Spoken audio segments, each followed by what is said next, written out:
Hello दोस्तों, नमस्कार। एक बार फिर से आप सभी का स्वागत है हमारे यूट्यूब चैनल लो समझ लो में। दोस्तों, आज से हम एक नई सीरीज स्टार्ट कर रहे हैं और बहुत दिनों के बाद आप लोगों से मिले हैं।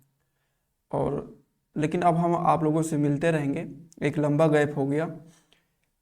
और आज हम एक नई सीरीज के साथ आप लोगों के सम्मुख उपस्थित हुए हैं। आज से हम शुरू कर रहे हैं वेस्टर्न पॉलिटिकल थॉट की एक नई सीरीज। जैसा कि आपने टाइटल में देख लिया होगा कि जो लोग एमए कर रहे हैं पॉलिटिकल साइंस से, उनका एक पेपर है जिसका नाम है वेस्टर्न पॉलिटिकल थॉट। तो उसी पेपर को लेकर हम एक नई सीरीज चलाएंगे और टारगेट है कि 15 दिन में इस पूरे पेपर को हम लोग कंप्लीट कर लेंगे। आज हम पहली यूनिट की बात करेंगे आज की इस वीडियो में।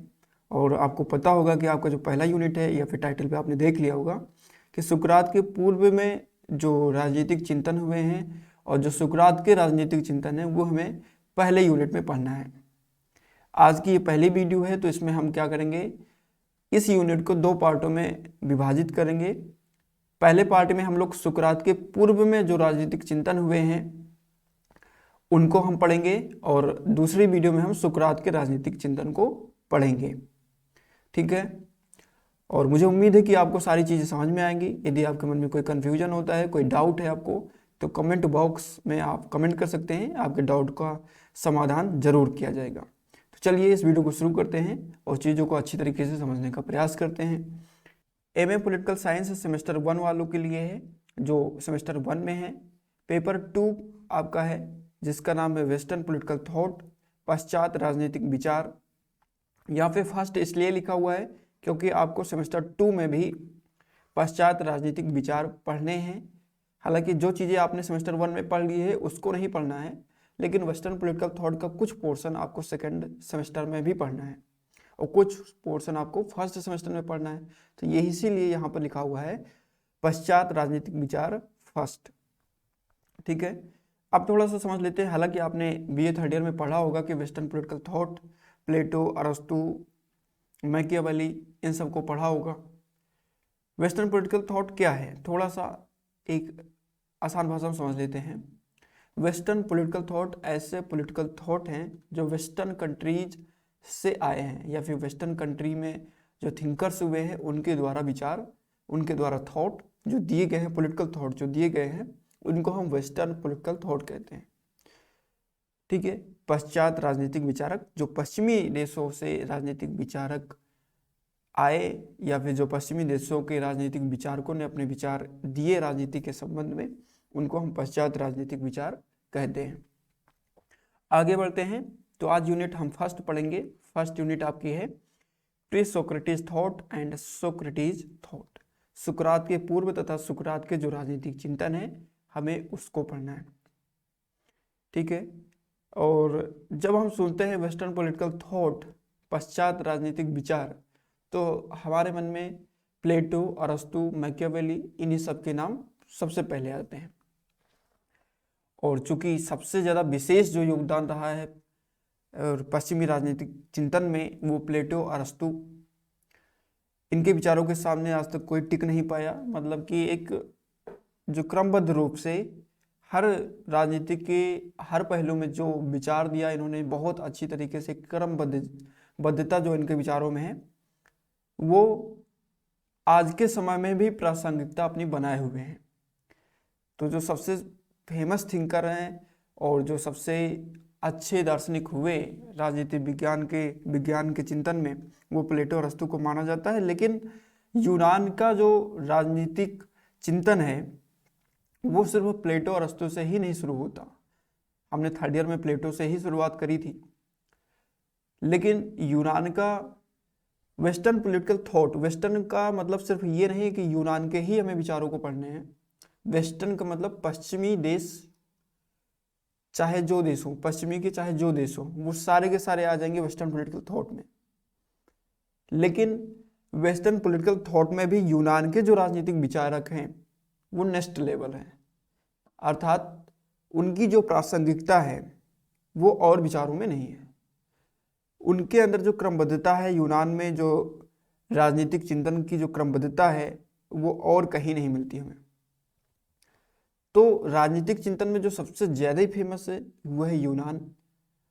जिसको हम इंग्लिश में या फिर पश्चिमी भाषाओं में ग्रीक कहते हैं।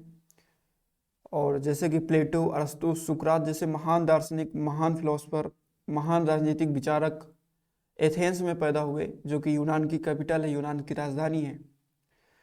तो एक कहीं ना कहीं जो क्रमबद्ध रूप से चिंतन हमें देखने को मिलता है वो हमें प्लेटो और अरस्तु से ही देखने को मिलता है। लेकिन यूनान का जो राजनीतिक चिंतन है वो और भी ज़्यादा पुराना है। प्लेटो के पहले सिनिक्स एंड सारेनिक संप्रदाय, उनके बाद सुकरात।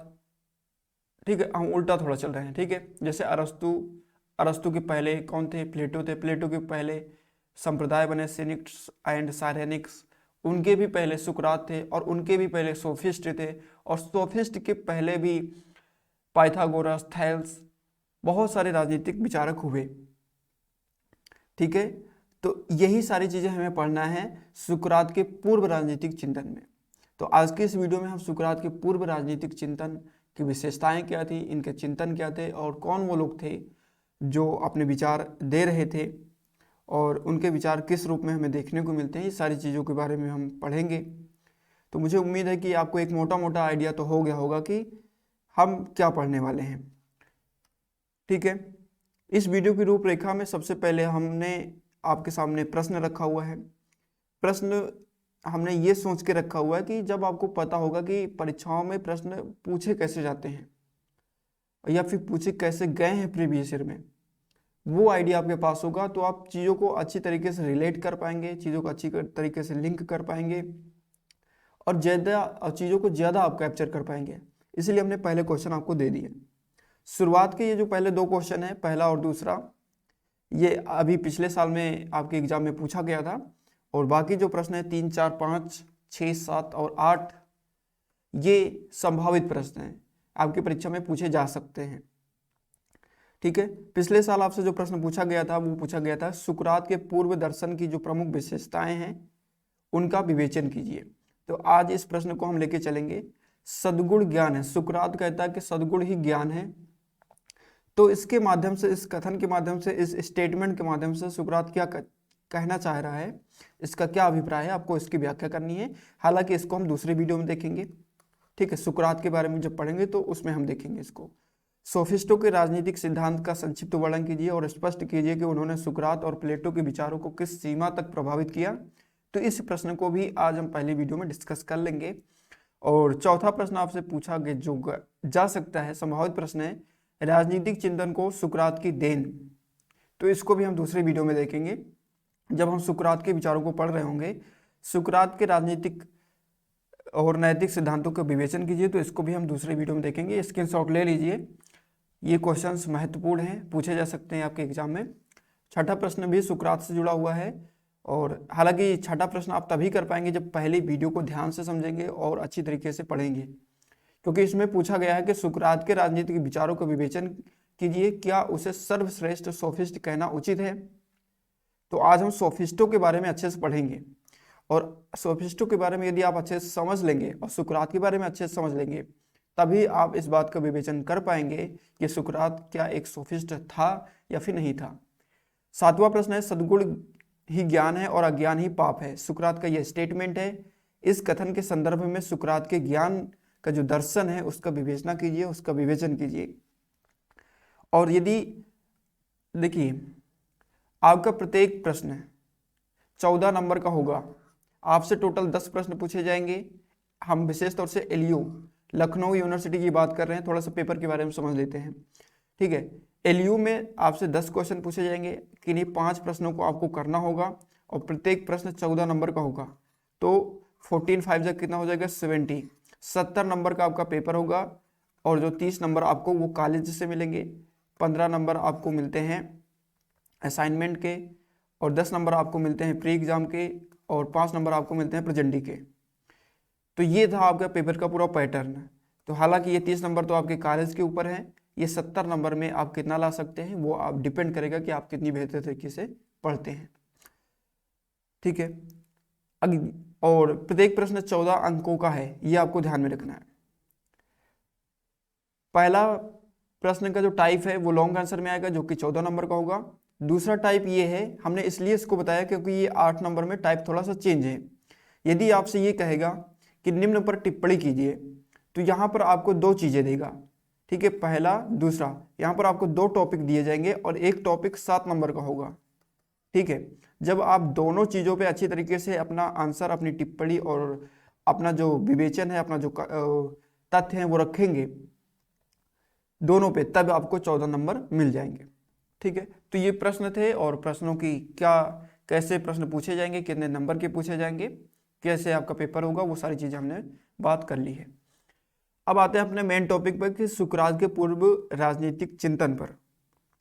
जब हम बात करते हैं वेस्टर्न पॉलिटिकल थॉट की, तो हमारे मन में प्लेटो और अरिस्टो सबसे पहले आते हैं, और क्योंकि थर्ड ईयर में इनको हमने पढ़ रखा है तो इसलिए भी आते हैं। लेकिन कहीं ना कहीं वेस्टर्न पॉलिटिकल थॉट की जो जड़ें हैं वो और अंदर तक जाती हैं। प्लेटो अरस्तु के पहले सुकरात सोफिस्ट। जब आप प्लेटो अरस्तु के विचारों को पढ़ेंगे तो कहीं ना कहीं पाएंगे कि ये इनकी जो जड़ें हैं, इनके जो विचार प्रेरित हैं, वो सोफिस्टों के विचारों से प्रेरित हैं, ठीक है। एक क्रम की हम बात करें तो एक क्रम आपको ध्यान में रखना है। यदि हम अरस्तु से पीछे की ओर चलते हैं तो अरस्तु इनके गुरु हुए प्लेटो। अरस्तु के गुरु कौन हुए? प्लेटो। प्लेटो के बाद आते हैं, प्लेटो के पहले सिनिक्स एंड साइरेनिक्स संप्रदाय ने भी अपने राजनीति में चिंतन किया। सिनिक्स और साइरेनिक्स, इनको हम नहीं पढ़ेंगे। क्यों नहीं पढ़ेंगे अभी आपको समझ में आ जाएगा। सुकरात, उसके बाद सुकरात आते हैं। सुकरात के पहले सोफिस्ट थे। सोफिस्टों ने राजनीतिक विचार, राजनीतिक चिंतन किया, और इनके भी पहले थैल्स आते हैं, पाइथागोरस आते हैं, और बहुत सारे थिंकर्स आते हैं। क्योंकि हमारा जो यूनिट का नाम था वो क्या था कि सुकरात के पूर्व राजनीतिक चिंतन, और ये टॉपिक किसको हम पढ़ने जा रहे हैं? सुकरात के पूर्व राजनीतिक चिंतन। तो सुकरात के पूर्व का मतलब होता है पहले, ठीक है। तो सुकरात के पहले कौन थे? सोफिस्ट थे। और सोफिस्ट के पहले कौन थे? थैल्स थे, पाइथागोरस थे, और भी थिंकर्स थे, अभी उनको हम देखेंगे, ठीक है। तो सुकरात, सिनिक्स एंड साइरेनिक्स सुकरात के बाद आते हैं, तो इसलिए इनको हम नहीं पढ़ेंगे, ठीक है। मुझे उम्मीद है आपको समझ में आ गया होगा। चलिए आगे बढ़ते हैं। प्राचीन पश्चात राजनीतिक दर्शन की रेखा सामान्यतः प्लेटो और अरस्तु से प्रारंभ होती है और समाप्त भी होती है, किंतु राजनीतिक दर्शन के इतिहास की शुरुआत और पूर्व में होती है। जैसे कि भी हमने आपको बताया, जिसकी प्रेरणा से ही प्लेटो और अरस्तु का महान दर्शन हमें प्राप्त होता है। यूनानी चिंतन की सतत प्रक्रिया, जिसकी परंपरा प्लेटो अरस्तु, हालांकि अरस्तु पहले लिखेंगे यहाँ पर, अरस्तु से पहले प्लेटो, और प्लेटो से भी पहले सुकरात, और सुकरात से भी पूर्व में सोफिस्टों के रूप में हमें दिखाई देती है। हम इस रूप में सुकरात के पूर्व राजनीतिक दर्शन को, विशेष रूप से सोफिस्टों को जानने की कोशिश करेंगे। इस वीडियो में हम विशेष रूप से सोफिस्टों को पढ़ेंगे। क्यों सोफिस्टों को पढ़ेंगे? क्योंकि इसके पहले भी जितने थिंकर हुए, सोफिस्टों के पहले जितने थिंकर हुए, जैसे कि यहाँ पर आप देख सकते हैं कि राजनीतिक दर्शन को विशेष रूप से सोफिस्टों को जानने की कोशिश करेंगे।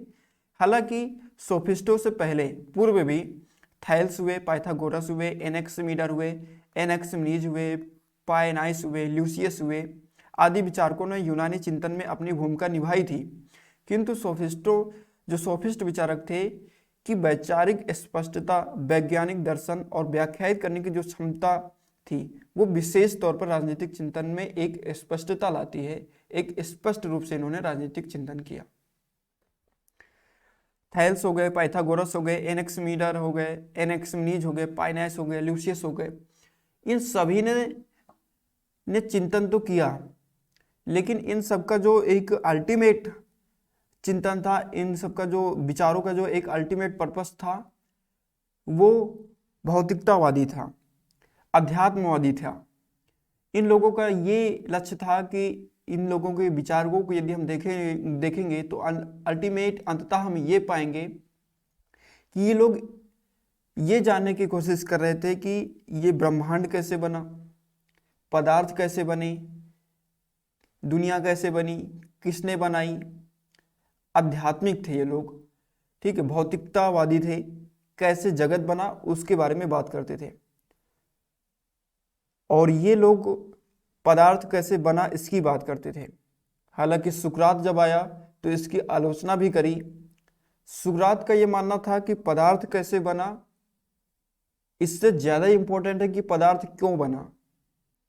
पदार्थ कैसे बना उसका ये कंसर्न नहीं था, ठीक है, पदार्थ कैसे बना उसको जानने में इसकी बिल्कुल रुचि नहीं थी, किसकी, सुकरात की। लेकिन सोफिस्ट के पहले जो थे उनको ये जानने में रुचि थी कि आखिरकार दुनिया कैसे बनी, पदार्थ कैसे बने, इंसान कैसे बने और किसने बनाया। लेकिन सुकरात कहता था कि बनाया किसी ने भी हो, ये इंपॉर्टेंट नहीं है, इंपॉर्टेंट ये है कि किस लिए बनाया, उसका हम उपयोग कैसे कर सकते हैं, ये उसका कंसर्न था। और सुकरात के जब विचारों को पढ़ेंगे तो उसका जो अल्टीमेट उद्देश्य है, जो अंतिम लक्ष्य है, वो है शाश्वत सत्य की खोज करना। हालांकि सुकरात के जब हम विचारों को पढ़ेंगे तो उसमें हम देखेंगे, लेकिन विशेष रूप से हमने कहा कि हम सोफिस्टों को ही पढ़ेंगे। क्यों पढ़ेंगे, तो यहाँ पर आपने देख लिया कि हालांकि सुकरात से पूर्व थेल्स, पाइथागोरस, एनेक्सिमीडर, पाइनाइस, ल्यूसियस आदि विचारकों ने यूनानी चिंतन में अपनी भूमिका निभाई, किंतु सोफिस्ट विचारकों की वैचारिक स्पष्टता जो थी, विज्ञान, दर्शन और व्याख्यायित करने की जो क्षमता थी, वो विशेष तौर पर राजनीतिक चिंतन में एक स्पष्टता स्थापित की। ठीक है, राजनीतिक चिंतन में जो स्पष्टता लाई वो सोफिस्टों ने लाई। हालांकि इन्होंने राजनीतिक जो चिंतन है वो क्रमबद्ध रूप से सुव्यवस्थित तरीके से नहीं किया। क्यों नहीं किया, इसका एक रीजन ये भी है कि सोफिस्ट कोई एक व्यक्ति नहीं था, ये विदेशी थे, फॉरेनर थे, जो कि एथेंस में आए थे और ये ज्ञान व्यवसायी थे। अभी क्या थे क्या नहीं थे अभी तो डिटेल में हम समझेंगे, लेकिन एक पृष्ठभूमि क्यों हम कह रहे हैं कि इन्होंने सुव्यवस्थित तरीके से चीजों को, सुव्यवस्थित तरीके से राजनीतिक सिद्धांतों का चिंतन नहीं किया, उसका एक रीजन हम आपको बता रहे हैं। रीजन ये है कि एक ये ग्रुप था और ग्रुप में सभी लोगों के विचार एक क्रम में हो, एक ही तरीके से हो, एक ही सिद्धांत को फॉलो करते हो, ऐसी पॉसिबिलिटी, ऐसी प्रोबेबिलिटी बहुत ही कम होती है। अब एक कॉमन सेंस वाली बात है, कोई भी ग्रुप ले लीजिए आप, ये जरूरी नहीं कि ग्रुप के प्रत्येक सदस्य के जो वैचारिक हैं वो एक ही सिद्धांत पे काम करते हों और उनकी जो वैचारिक क्रमबद्धता है वो एक ही हो, ठीक है। फिर भी इन्होंने जो राजनीतिक चिंतन में स्पष्टता लाई वो इसके पहले नहीं थी, क्योंकि जो इसके पहले थे वो लोग आध्यात्मिक थे, भौतिकतावादी थे, लेकिन सोफिस्ट जो थे ये पूर्णतः मानवतावादी थे और इनका अल्टीमेट जो टारगेट था वो दुनिया कैसे बनी इससे मतलब नहीं है, ठीक है, पदार्थ कैसे बने इससे कोई मतलब नहीं है।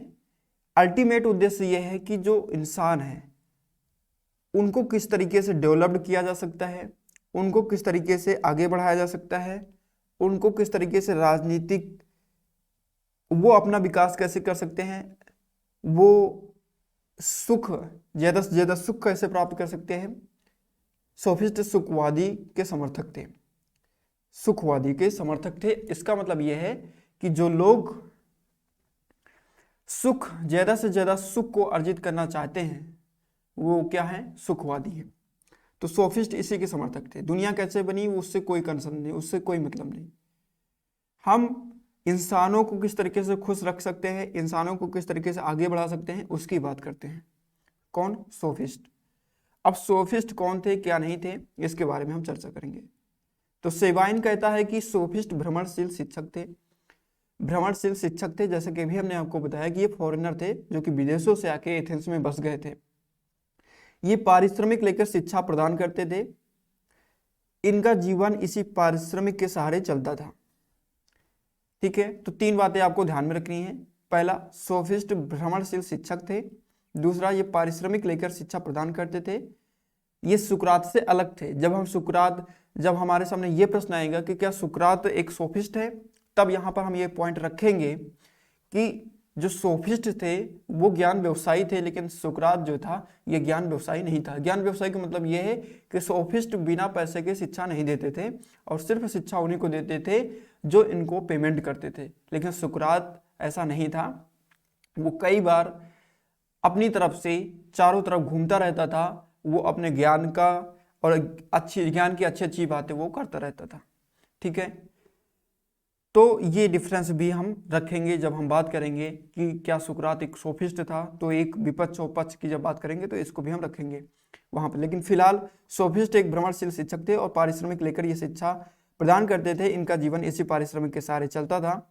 राजनीतिक दर्शन के इतिहासकारों के अनुसार सोफिस्ट यूनान के नगर निवासी न होकर विदेशी नागरिक थे, जैसा कि हमने बताया आपको विदेशी थे, जिनका प्रादुर्भाव यूनान में 5वीं शताब्दी ईसा पूर्व में दिखाई देता है। ठीक है, 5वीं शताब्दी ईसा पूर्व में ये थे। सोफिस्टों को यूनान में उस समय मेटिक्स कहा जाता था। ठीक है, मेटिक्स यूनान में उनको कहा जाता था जो लोग धन लेकर शिक्षा देते थे, और क्योंकि चूंकि सोफिस्ट भी धन लेकर शिक्षा देने का कार्य करते थे तो इनको मेटिक्स के नाम से भी जाना जाता था, जिनका कार्य इच्छुक लोगों से धन प्राप्त कर शिक्षा प्रदान करना था।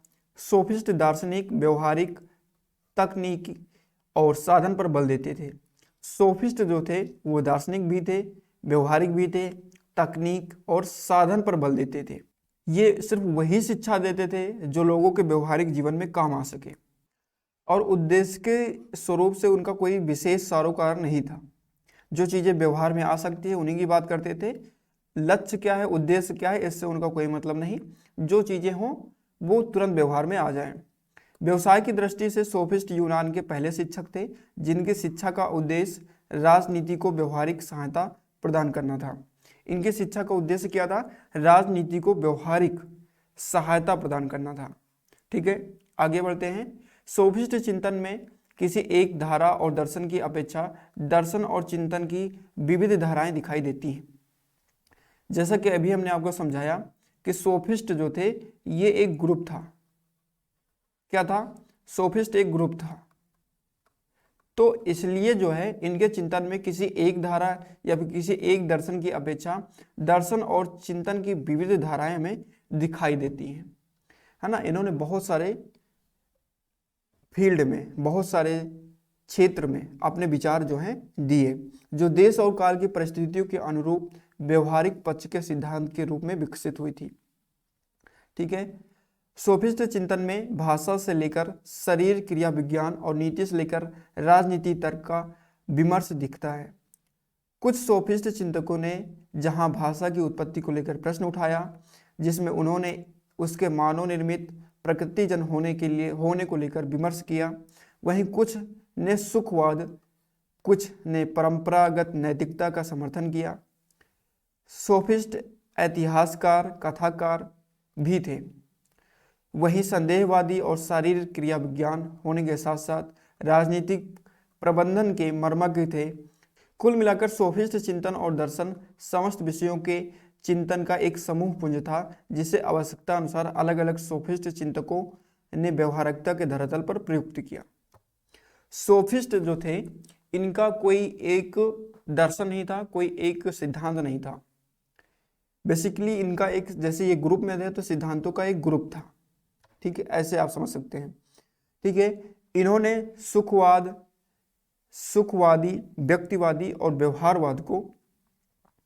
व्यवहारवादी विचारधारा को अपनाया। सोफिस्ट इतिहासकार भी थे, कथाकार भी थे, संदेहवादी भी थे। संदेहवादी का मतलब ये है कि ये नहीं मानते थे कि कोई शाश्वत सत्य है। इनका ये मानना था कि सत्य देश और काल के अनुसार बदलता रहता है। यदि जो किसी देश में सत्य है वो दूसरी जगह पे असत्य हो जाएगा, जो यहाँ पे असत्य है वो दूसरी जगह सत्य हो जाएगा। ये इनका मानना ऐसा था। लेकिन सुकरात क्या कहता है कि सत्य एक है, शाश्वत है, जो देश और काल के अनुसार कभी नहीं बदलता। वो निरपेक्ष ट्रुथ की बात करता है, निरपेक्ष सत्य की बात करता है। लेकिन ये सापेक्ष सत्य की बात करते हैं सोफिस्ट। ये कहते हैं देश और काल के अनुसार जो है सत्य बदल जाता है। तो कुल मिलाकर सोफिस्ट चिंतन और दर्शन समस्त विषयों के चिंतन का एक समूह पुंज है। ठीक है, जैसा कि हमने बताया ये ग्रुप में थे, इनके दर्शन और जो राजनीतिक चिंतन है वो चिंतन नहीं, राजनीतिक चिंतनों का, दर्शन नहीं, दर्शनों का एक समूह है, एक समूह पुंज है। ठीक है, जिसे आवश्यकता अनुसार अलग अलग सोफिस्ट चिंतकों ने व्यवहारिकता के धरातल पर प्रयुक्त किया। ठीक है, आगे बढ़ते हैं। सोफिस्ट आधे विचारक, आधे प्रचारक और आधे शिक्षक थे। ठीक है, सोफिस्ट जो थे आधे विचारक, आधे प्रचारक और आधे शिक्षक थे, जो नागरिकों को व्यवहारिक जीवन के लिए तैयार करते थे। और चूंकि व्यवहारिक जीवन का सरोकार मुख्यतः राजनीतिक जीवन से था, अतः सोफिस्ट चिंतक राजनीति के प्रबंधक तैयार करते थे, जो राज्य और समाज में अपनी प्रभावशाली भूमिका निभाते थे। ठीक है, सोफिस्टों का जो मेन काम था वो क्या था कि व्यवहारिक जीवन को बेहतर बनाना। उनका अध्यात्म से कोई लेना देना नहीं, भौतिकता से कोई लेना देना नहीं। ठीक है, वो आध्यात्मिक जीवन को कैसे बेहतर बना सकते हैं, वो व्यवहारिक जीवन को कैसे बेहतर बना सकते हैं, उनका मोटिव ये था, उनका एम ये था, उनका उद्देश्य ये था। ठीक है, और व्यवहारिक जीवन किससे सुखमय होगा? जब राजनीतिक जीवन उनका अच्छा होगा। ठीक है, सोफिस्टों के समान लक्षणों को बार्कर से निम्नलिखित रूप में चित्रित किया। सोफिस्टों के जो गुण थे उनको बार्कर ने, और बार्कर के अनुसार यदि हम देखें तो निम्नलिखित रूप में बार्कर ने इनको चित्रित किया है।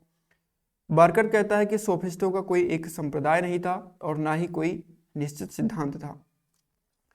चूंकि ये फॉरेनर थे, बाहर से आए थे, तो कोई भी विदेश जा सकता है, किसी भी संप्रदाय का हो, किसी भी मत का हो, किसी भी मजहब का हो, कोई भी जा सकता है विदेश। तो ये फॉरेनर थे, तो इसलिए इनका कोई संप्रदाय नहीं था और इनका कोई निश्चित सिद्धांत भी नहीं था। चूंकि ये एक ग्रुप था, सभी लोग अपनी अपनी ढपली बजा रहे हैं, वो अलग सिद्धांत दे रहे हैं, ये अलग सिद्धांत दे रहे हैं, तो इनका कोई एक निश्चित सिद्धांत भी नहीं था। यह है बार्कर के शब्दों में। दूसरी जो बात है, सोफिस्टों की गतिविधियां किसी एक विषय तक सीमित ना होकर अनेक विषयों तक फैली हुई थी, जिनके आचार और शिक्षक थे। तो इस बात को हम अभी समझ चुके हैं कि जो सोफिस्टों की गतिविधियां थे किसी एक विषय तक सीमित नहीं थी, ये अनेक विषयों में फैली हुई थी। जैसा कि अभी हमने यहाँ पर देखा, जैसे ये ऐतिहासिक भी थे, कथाकार भी थे। ठीक है, तो ये कई क्षेत्रों में अपने अपने विचार दे रहे थे। तीसरा जो बार्कर के अनुसार जो तीसरा लक्षण था सोफिस्टों का, वो था सोफिस्ट ज्ञान व्यवसायी थे। जैसे कि भी हमने आपको बताया कि सोफिस्ट क्या करते थे कि जो लोग ज्ञान पाने के इच्छुक थे, लेने के इच्छुक थे, उनसे ये पैसे लेते थे और उनको ज्ञान देते थे, इसलिए क्या थे? ज्ञान व्यवसायी थे। चौथी बात है, सोफिस्ट सामान्य रूप से उग्र परिवर्तनवादी भी नहीं थे। उग्र परिवर्तनवादी भी नहीं थे, इसका मतलब क्या है? देखो, इसको थोड़ा समझ लेते हैं।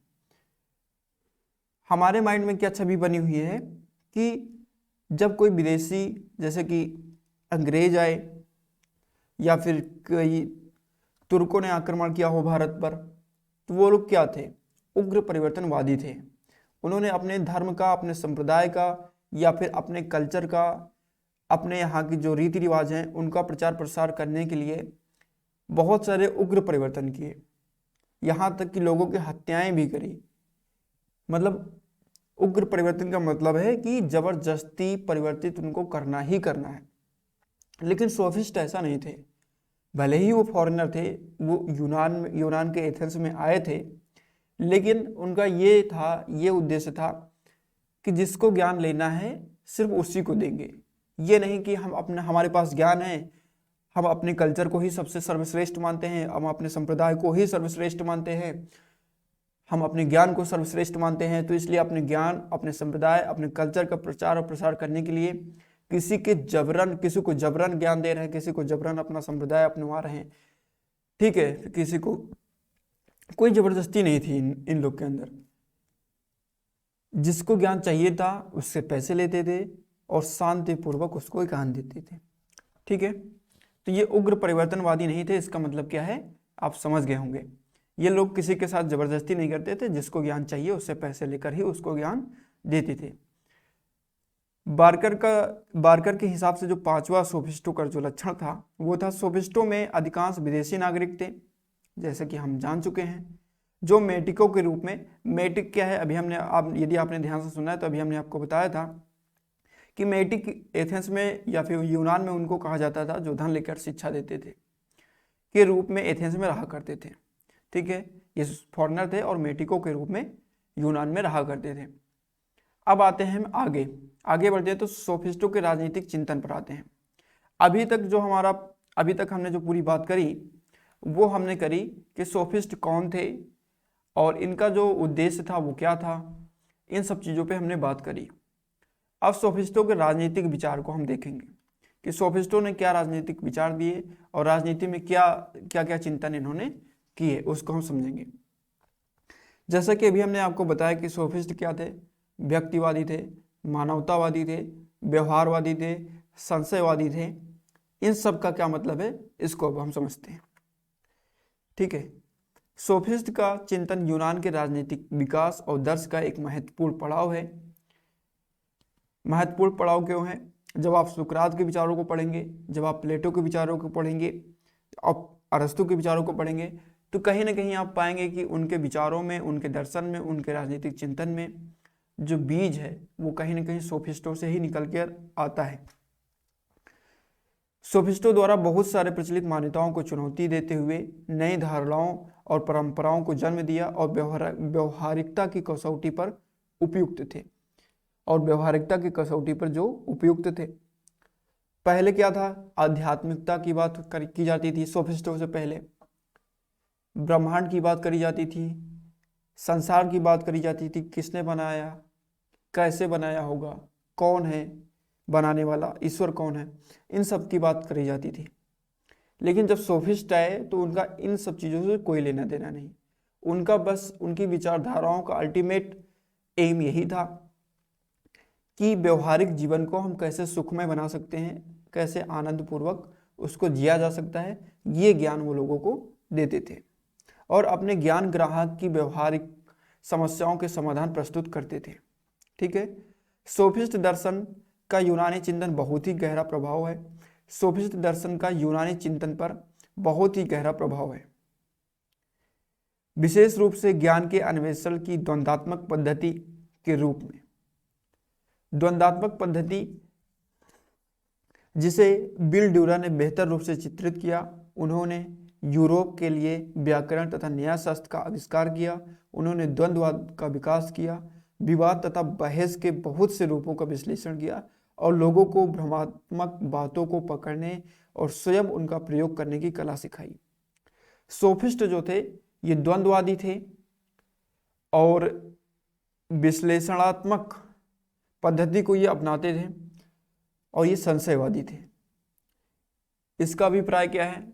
इसका अभिप्राय ये है कि कोई ऐसी विचारधारा, कोई ऐसा रीति रिवाज जो पहले से चला आ रहा है, जो सोफिस्ट जो थे उसको वाद विवाद के माध्यम से, तर्क वितर्क के माध्यम से उसको समझने का प्रयास करते थे और यदि वो व्यवहारिक नहीं है, वो व्यक्तिवादी नहीं है, वो किसी भी प्रकार से मानव को सहज नहीं बना रहा, मानव के लिए सुख नहीं दे रहा, मानव को सुख नहीं दे रहा, तो वो क्या करते थे, अपने तर्क वितर्क के माध्यम से उसको पकड़ते थे और उसको भ्रमात्मक बताते थे। क्या बताते थे? भ्रमात्मक। कहते कि ये फर्जी बात है, इसमें कोई भी सार नहीं है। ठीक है, आगे बढ़ते हैं। तथा सोफिस्टों के द्वारा किसी व्यवस्थित ज्ञान या विचारधारा का विकास नहीं किया गया।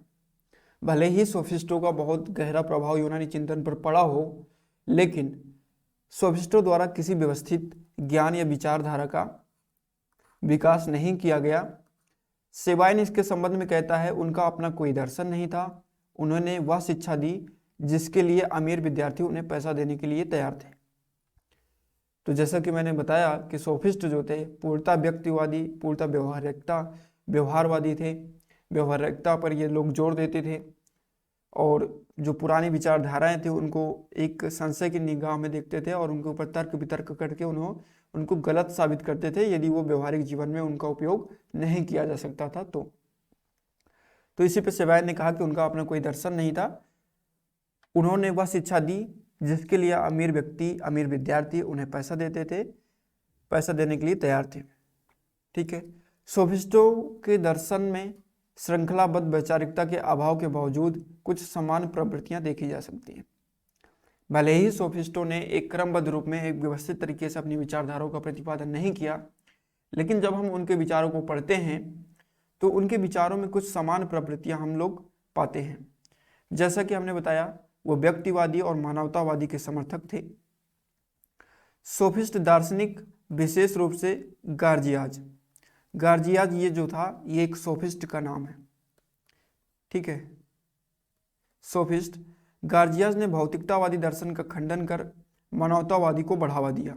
जैसा कि मैंने बताया कि सोफिस्टों के पहले के जो राजनीतिक दर्शन थे, जो पहले का दर्शन था वो भौतिकतावादी था, आध्यात्मवादी था। लेकिन जब गार्जियाज आया, जब गार्जियाज की बात मतलब ये भी एक सोफिस्ट ही है, जब गार्जियाज की बात हम कर रहे हैं तो इसका मतलब सोफिस्ट की बात कर रहे हैं, ने भौतिकतावादी दर्शन का खंडन कर मानवतावादी को बढ़ावा दिया। मानवतावाद क्या है? जहां पर मानव को केंद्र में रख के बात की जाए। ठीक है। सारी चीजें मानव से शुरू होती है और मानव पर ही खत्म होती हैं, मानव के सिवा और कोई या फिर और कुछ नहीं है। ठीक है। मानव को केंद्र में रख के बात की जाए, वो है मानवतावाद को बढ़ावा दिया। सभी सोफिस्ट मूलतः मानवतावादी और व्यक्तिवादी गरिमा के हिमायती थे। जितने भी सोफिस्ट थे सभी के सभी मानवतावादी और व्यक्तिवादी गरिमा के हिमायती थे। भौतिकवादी दार्शनिक प्रकृति के अध्ययन पर बहुत बल देते थे। जो सोफिस्ट के पहले थे वो प्रकृति के अध्ययन पर बहुत बल देते थे और भौतिक जगत को संचालित करने वाले नियमों की जानकारी कर उनका उपयोग भौतिक जगत के विकास में करने पर बल देते थे, जैसे कि आधुनिक विज्ञान और तकनीकी की तरह। ठीक है। जैसे आधुनिक विज्ञान और तकनीकी क्या है?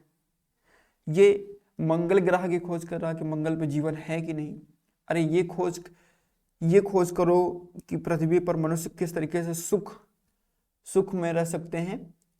सोफिस्टिक यदि हम सोफिस्टों के हिसाब से देखें तो सोफिस्ट यदि अब होते तो वो लोग मंगल ग्रह की खोज नहीं कर रहे होते। वो लोग जो इस धरती पर इंसानों को कैसे सुखपूर्वक जीवन बनाया जा सकता है, इंसानों का जीवन इसी धरती पर किस तरीके से सुख में बनाया जा सकता है, इसकी बात करते हैं। आज का विज्ञान किसकी बात करता है? वो ब्रह्मांड में दूसरी पृथ्वी ढूंढने में जुटा हुआ है। मंगल ग्रह पे जीवन संभव या नहीं इसकी खोज कर रहा है। चाहे उसका मोटिव ये नहीं है, हालांकि कुछ पहलू में विज्ञान ने हमारे जीवन को सुखमय भी बनाया है, लेकिन यहाँ पर इसका इस परिप्रेक्ष्य में देखें, सोफिस्टों के परिप्रेक्ष्य में देखें और जो सोफिस्ट के पहले जो राजनीतिक चिंतन थे, दर्शन थे, उसके परिप्रेक्ष्य में यदि हम देखें तो ये बात समझाने के लिए हम आपको ये चीजें बता रहे हैं। ठीक है। गार्जियाज ने भौतिकतावादी दर्शन के अध्ययन को निरर्थक बताते हुए अध्ययन के लिए सर्वोत्तम विषय स्वयं मनुष्य ही है, इसका समर्थन किया। गार्जियाज क्या कहता है कि भौतिकतावादी दर्शन का ये खंडन करता है और कहता है कि अध्ययन के लिए सर्वोत्तम जो विषय है वो है केवल मनुष्य का ही अध्ययन किया जाना चाहिए। मनुष्य कैसे सुखमय जीवन बिता सकता है उसका ही हमें अध्ययन किया जाना चाहिए, उसी के बारे में हमें जानकारी इकट्ठी की जानी चाहिए। आगे बढ़ते हैं। इसी संबंध में प्रोटेगोरस कहता है, प्रोटेगोरस भी एक सोफिस्ट था। ठीक है। ये भी एक क्या है? सोफिस्ट है। इसने कहा सभी वस्तुओं का मापदंड मनुष्य है, मनुष्य का अध्ययन ही मानवता का सर्वोत्तम अध्ययन है। स्वयं का अध्ययन करो और अपने आप को सद्गुणी बनाओ। अब यहां से भी एक चीज थोड़ा सा क्लियर कर देते हैं हम कि जब हम बात करेंगे दूसरे वीडियो में कि क्या सुकरात एक सोफिस्ट था, तब आपको वहां पर प्रोटेगोरस का स्टेटमेंट देकर आप समझा सकते हैं। प्रोटेगोरस क्या कहता है कि सभी वस्तुओं का मापदंड मनुष्य है, मनुष्य का अध्ययन ही मानवता का सर्वोत्तम अध्ययन है। सुकरात स्वयं का अध्ययन करो और अपने आप को सद्गुणी बनाओ। सुकरात क्या कहता है? सद्गुण ही ज्ञान है। ठीक है। तो कहीं ना कहीं सुकरात जो है सोफिस्टों से प्रभावित हुआ, ठीक है। तो इसको आप वहाँ पर देख सकते हैं। जब हम उसको सुकरात एक सोफिस्ट के रूप में सुकरात को देखेंगे तो इसकी हम बात करेंगे। वस्तुतः सोफिस्ट दर्शन का स्वरूप मानवीय नैतिक तत्व के विवेचन को ही प्रासंगिक और उचित मानते हुए इस पर बल देते हैं, है ना। तो प्रोटेगोरस और गोर्जियाज के विचारों को पढ़ने के बाद हमें ये समझ में आ जाता है कि जो सोफिस्ट थे वो पूर्णतः मानवतावादी थे, भौतिकतावादी का खंडन करते थे और ये व्यक्तिवादी और मानवतावादी के हिमायती थे, ठीक है। भौतिकतावादी दर्शन को ये निरर्थक बताते थे और जो अध्ययन का जो सर्वोत्तम विषय मानते थे वो मनुष्य को मानते थे। चीजें आपको समझ में आ गई होगी इतनी। अब आगे हम बढ़ते हैं। सोफिस्टों ने जो दूसरा राजनीतिक चिंतन किया वो सत्य के प्रति सापेक्ष या संशयवादी दृष्टिकोण है। सोफिस्टों का जो दूसरा राजनीतिक चिंतन है वो सत्य के प्रति सापेक्ष या फिर संशयवादी दृष्टिकोण है। सोफिस्टों का दूसरा सिद्धांत सत्य की सापेक्षता का सिद्धांत है, जो सत्य के प्रति संशयवादी दृष्टिकोण के आधार पर द्वंद्ववाद के सिद्धांत का आधार प्रस्तुत करता है। यह मत किसी भी सत्य को अंतिम सत्य नहीं मानता। प्रसिद्ध सोफिस्ट प्रोटेगोरस ने इस तत्व को दूसरे रूप में इस प्रकार प्रकट किया है। मनुष्य सभी वस्तुओं का मापदंड स्वयं है, उन सभी वस्तुओं का जो विद्यमान है और तथा जो विद्यमान नहीं है। इसको थोड़ा सा और अच्छे से समझते हैं। देखिए यहाँ पर कहा गया है कि सत्य के प्रति सापेक्ष या संशयवादी दृष्टिकोण है। सोफिस्ट जो थे ये सत्य के प्रति सापेक्ष और संशयवादी दृष्टिकोण अपनाते थे। सुकरात जो था ये देखो ये सापेक्ष दृष्टिकोण या फिर संशयवादी दृष्टिकोण अपनाते थे कौन? सोफिस्ट। लेकिन सुकरात जो था ये कहता था कि सत्य जो है यह निरपेक्ष है। सुकरात क्या कहता है? सत्य निरपेक्ष है। अब सापेक्ष निरपेक्ष का क्या मतलब है? सापेक्ष का मतलब यह है कि सोफिस्ट जो थे ये किसी भी विचारधारा को मानते थे कि ये शाश्वत नहीं है। सोफिस्ट किसी भी विचारधारा को शाश्वत नहीं मानते थे। वो कहते हैं कि देश और काल के अनुसार ये विचारधाराएं परिवर्तित हो जाती हैं। और सत्य को भी सोफिस्ट कहते थे कि ये सापेक्ष है।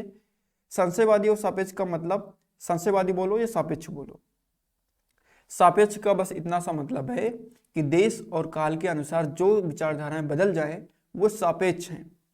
सापेक्षवादी दृष्टिकोण ये रखते थे, वो सापेक्षवादी विचारधाराएं, ठीक है।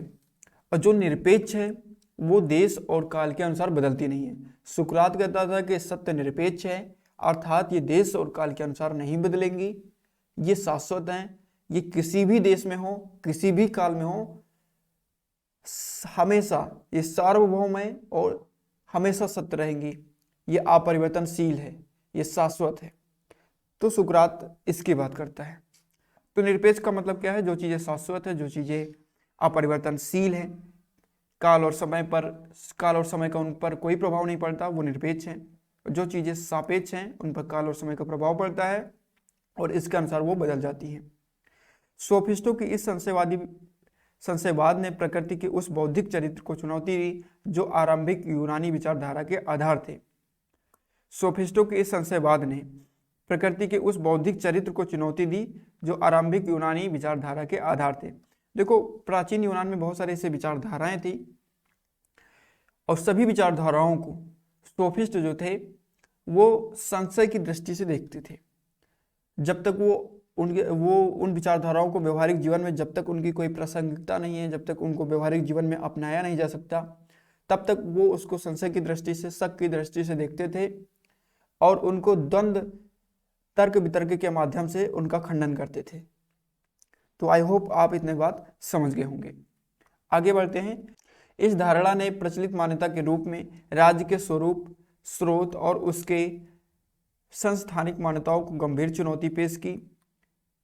एक राज्य में एक कानून जहां स्वीकार है वही दूसरे राज्य में अस्वीकार है। ऐसे कानून सार्वभौमिक, प्राकृतिक और देशत्व स्वरूप न होकर केवल ऐसे रीति रिवाज हैं जिन्हें मनुष्य ने अपनी विशिष्ट आवश्यकताओं की पूर्ति के लिए बनाया है। सोफिस्टों का यह मानना था कि कोई रीति रिवाज, कोई भी विचारधारा शाश्वत नहीं है। इन सभी विचारधाराओं को, इन सभी रीति रिवाजों को राज्य ने, मनुष्यों ने अपने हित के लिए बनाया है, अपने सुख के लिए बनाया है, अपने जीवन को आसान बनाने के लिए बनाया है। तो इसलिए ये किसी भी विचारधारा को शाश्वत नहीं मानते थे और कहते थे देश और काल के अनुसार ये बदल जाते हैं। और यहाँ पर इन्होंने कहा कि एक राज्य में एक कानून जहाँ स्वीकार्य है, कोई भी जो कानून जहाँ एक राज्य में स्वीकार है वहीं दूसरे राज्य में अस्वीकार हो सकता है। जरूरी नहीं कि एक ही कानून पूरे हर देशों में हर जगह पर लागू हो। ठीक है, आगे बढ़ते हैं। तो सोफिस्ट ने नागरिकों को राज्य की कानून और परंपरागत नैतिकता के प्राकृतिक और सर्वदेशिक सत्य की अभिव्यंजना के स्थान पर उन प्रत्यादेशों को खोजना सिखाया जिसका मूल व्यक्तियों की स्वार्थपरकता थी, जिसके लिए उन्होंने उन संस्थाओं का निर्माण कर कुछ विनियम विकसित किए। इस रूप में सोफिस्ट जो थे वो पूर्णतः व्यक्तिवादी थे। सोफिस्टों का पूरा जो विचारधारा है वो व्यक्ति को केंद्र में रखकर, व्यक्ति के हित को केंद्र में रखकर बात करती है। सोफिस्टों का जो अगला राजनीतिक विचार था, जो राजनीतिक चिंतन था, वो कानून और न्याय के संबंध में था। कानून और न्याय संबंधी जो सिद्धांत दिए सोफिस्टों ने, उसको अब हम समझते हैं। सोफिस्ट कानून एवं विधियों का जन्म प्रकृति जन्म न मानकर राज्य की सत्ता के स्वरूप मानते थे, जिसके कारण व्यक्ति अपनी स्वाभाविक प्रकृति से कार्य न कर अपनी बुद्धि और चेतना के विरुद्ध कानून के अनुरूप कार्य करता है। ये कानून और न्याय को प्रकृतिजन्य नहीं मानते थे। ये कानून और न्याय को राज्य के द्वारा निर्मित मानते थे, राज्य के द्वारा निर्मित मानते थे और कहते थे कि राज्य ने अपने हितों के लिए इन कानूनों का निर्माण किया है। ठीक है, आगे बढ़ते हैं। सोफिस्टों का यह दर्शन समर्थ को नहीं, दोष गुसाई के सिद्धांत का समर्थन करता हुआ दिखाई देता है। देखो यहाँ पर एक मुहावरा, एक कहावत लिखी गई है कि सोफिस्टों का जो सिद्धांत था, जो कानून संबंधी सिद्धांत है, सोफिस्टों का जो कानून संबंधी सिद्धांत है वो इस मुहावरे का अनुसरण करता है, समर्थ को नहीं दोष गुसाई। इसका मतलब क्या है? समर्थ का मतलब सामर्थ्यवान व्यक्ति को, सामर्थ्यवान व्यक्ति जो कानून बना दे वही सच है, वो दोष, उस पर कोई दोष नहीं लगाया जा सकता। ठीक है, के सिद्धांत का समर्थन करता हुआ दिखाई देता है। यद्यपि बहुतायत सोफिस्ट इसी धारणा पर अवलंबित दर्शन का प्रतिपादन करते हैं, तथापि अन्य सोफिस्ट चिंतक भी थे जो इससे भिन्न राय रखते हैं। इस रूप में निम्न धाराओं में कानून और न्याय के संदर्भ में सोफिस्ट चिंतन को समझ सकते हैं। तो देखो सोफिस्ट, जैसा कि आपको पता ही कि सोफिस्ट जो थे ये एक ग्रुप में थे, तो उनमें से कुछ सोफिस्ट जो थे वो कानून को प्रकृतिजन ना मानकर राज्य के द्वारा निर्मित बताते थे और कहते थे कि राज्य अपने अनुसार कानून बनाता है और जो शक्तिशाली कानून बनाते वही सही है और उस पर कोई दोष नहीं लगाया जा सकता। लेकिन उन्हीं में से कुछ सोफिस्ट ऐसे भी थे जो कानून को प्रकृति की जन्म मानते थे कानून प्राकृतिक है, और कुछ सोफिस्ट ऐसे थे जो कानून को कृत्रिम मानते थे, प्राकृतिक नहीं मानते थे। उन्हीं में से एक सोफिस्ट था हिपियस। कौन था? हिपियास। हिपियास का मानना था कि कानून दो प्रकार के होते हैं। पहला कानून होता है ईश्वरीय अथवा देव निर्मित कानून और दूसरा है मनुष्य निर्मित कानून। ईश्वरीय कानून के संदर्भ में हिपियास कहता है कि ईश्वरीय कानून का स्वरूप सार्वभौमिक, सार्वकालिक और स्वाभाविक है। वहीं मनुष्य निर्मित जो कानून है वो देश, काल और परिस्थिति के अनुरूप परिवर्तित होते रहते हैं।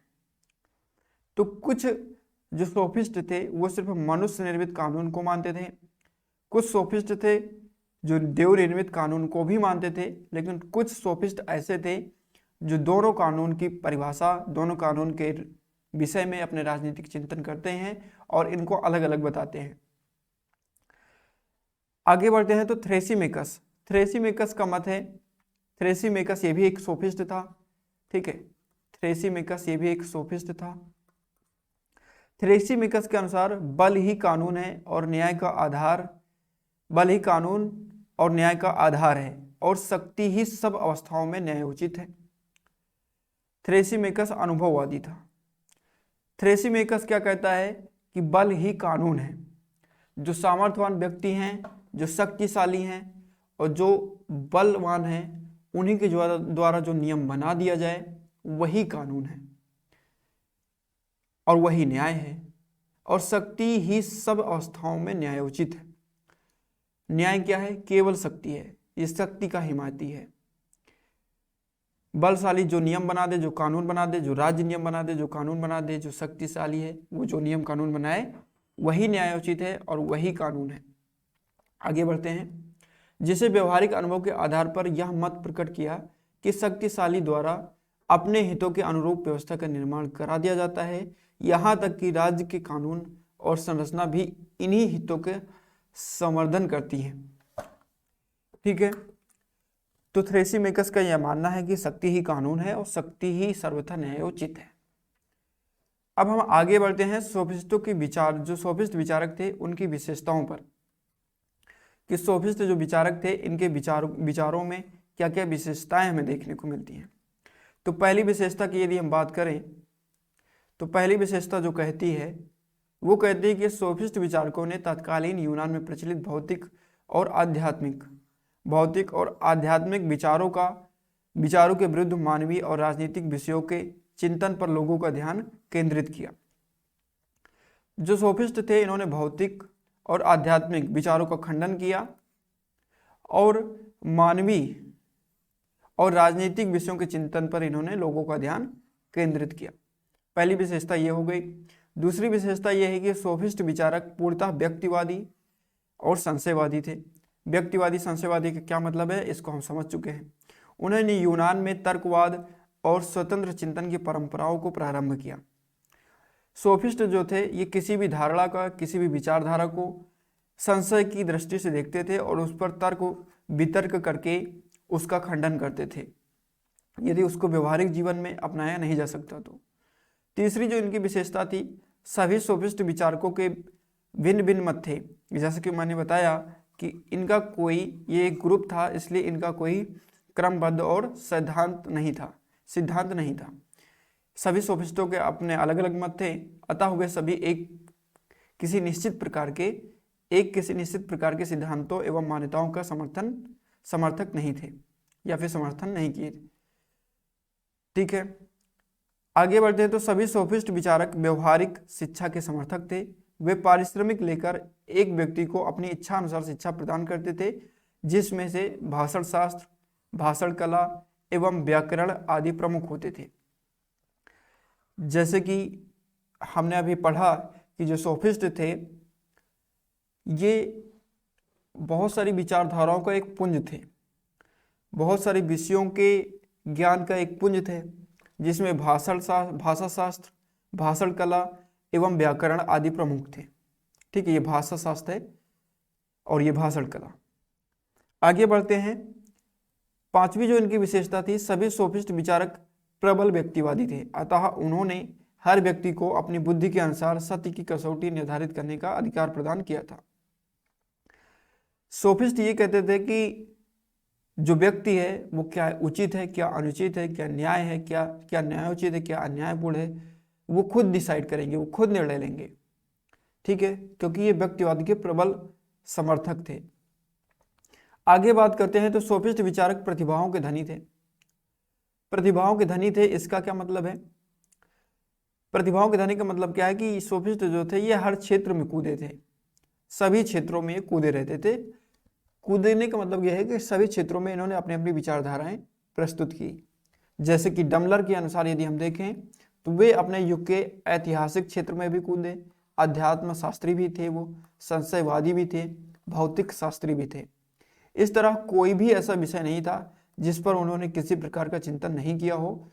उन्होंने साहित्य के क्षेत्र में भी अपने विचार दिए, गणित के क्षेत्र में, आचार शास्त्र, इतिहास, राजनीति शास्त्र, विज्ञान और संगीत आदि समस्त विषयों पर कुछ ना कुछ विचार प्रकट किए। इसलिए इनको हम कह सकते हैं कि जो सोफिस्ट थे ये चहुमुखी प्रतिभा के धनी थे। ठीक है, चहुमुखी का मतलब क्या है कि जितने भी विषय थे इन्होंने सारे विषयों पर अपने विचार प्रस्तुत किए। प्रसिद्ध लेखक बाउल के अनुसार देखें, प्रसिद्ध लेखक हैं बाउल, इनके अनुसार देखते हैं तो सोफिस्ट विचारक चहुमुखी प्रतिभा के धनी थे। उन्होंने अध्ययन और अध्यापन का क्षेत्र, उनके जो अध्ययन और अध्यापन का क्षेत्र है वो अत्यंत विस्तृत था। उनके शिक्षा का मूल उद्देश्य राजनीति के पाठकों को व्यवहारिक पाठ पढ़ाना था। वे ही सबसे पहले व्यक्ति थे जिन्होंने अध्यापन कार्य को एक व्यवसाय के रूप में ग्रहण किया। पहले जो था कि अध्यापन कार्य एक व्यवसाय नहीं था, है ना, जो ज्ञान देते थे वो पैसे नहीं लेते थे, व्यवसाय उसको नहीं बनाया था। लेकिन सबसे पहले अध्यापन कार्य को एक व्यवसाय बनाने का जो श्रेय जाता है वो सोफिस्टों को ही जाता है। तो इस प्रकार से ये हमारा पूरा खत्म होता है। हमने सोफिस्टों के बारे में बहुत सारी जानकारी बटोरी, बहुत सारी जानकारी प्राप्त करी।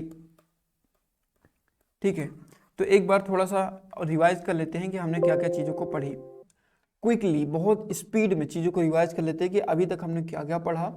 इससे आपको क्या होगा कि बहुत सारी चीज़ें आपने समझी लेकिन एक कन्फ्यूजन बना होगा। तो जब हम चीज़ों को तेज़ी से रिवाइज करेंगे तो सारी चीज़ें आपको और अच्छी तरीके से क्लियर हो जाएगी।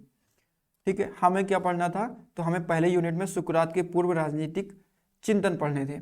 सुकरात के पूर्व राजनीतिक चिंतन में विशेष रूप से हमें सोफिस्टों के बारे में पढ़ना था।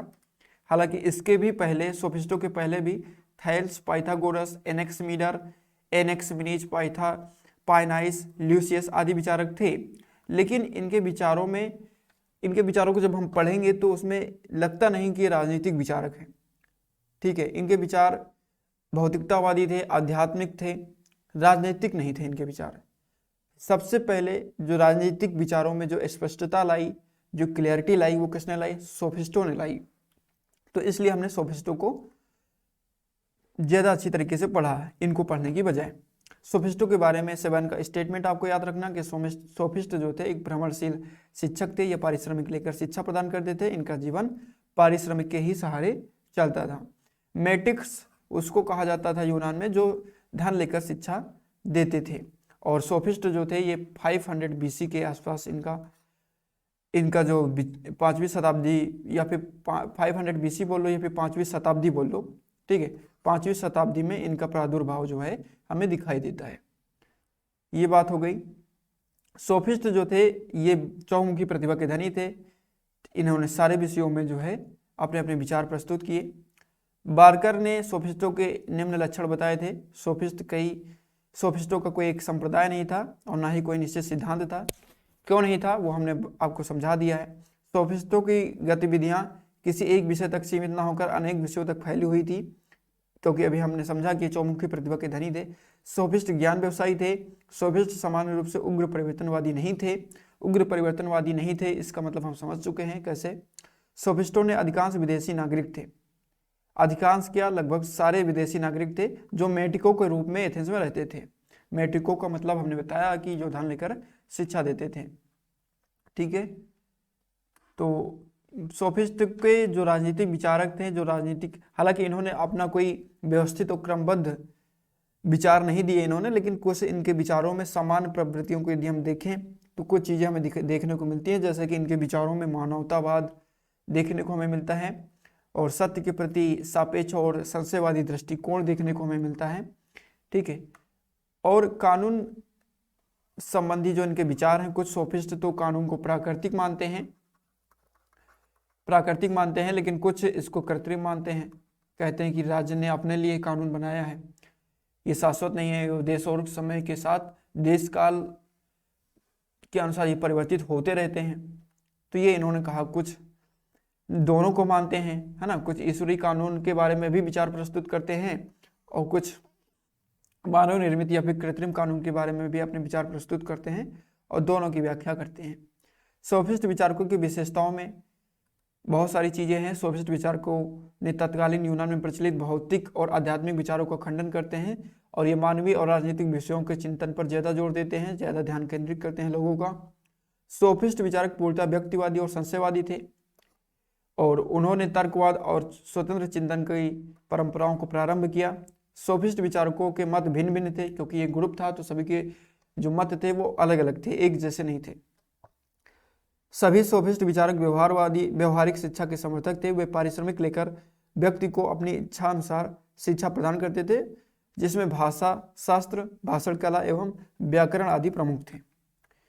आगे बढ़ते पांचवी इनकी विशेषता जो थी, सभी सोफिस्ट विचारक प्रबल व्यक्तिवादी थे, अतः उन्होंने हर व्यक्ति को अपनी बुद्धि के अनुसार सत्य की कसौटी निर्धारित करने का अधिकार प्रदान किया कि व्यक्ति उसके लिए क्या उचित है क्या अनुचित है वो खुद निर्णय करेगा। इस बात को सोफिस्टों का ऐसा मानना था, इनकी विचारधाराएं ऐसी थी। सोफिस्ट विचारक बहुमुखी प्रतिभा के धनी थे, चहुमुखी प्रतिभा के धनी थे। बहुमुखी बोलो या चहुमुखी बोलो, दोनों बोल सकते हो। वे अपने युग के ऐतिहासिक अध्यात्म शास्त्री, ऐतिहासिक व इतिहासकार भी थे, अध्यात्म शास्त्री भी थे, संशयवादी भी थे, भौतिक शास्त्री भी थे। उन्होंने साहित्य में भी अपने विचार प्रस्तुत किए, गणित में, आचार शास्त्र में, इतिहास में भी अपने विचार प्रस्तुत किए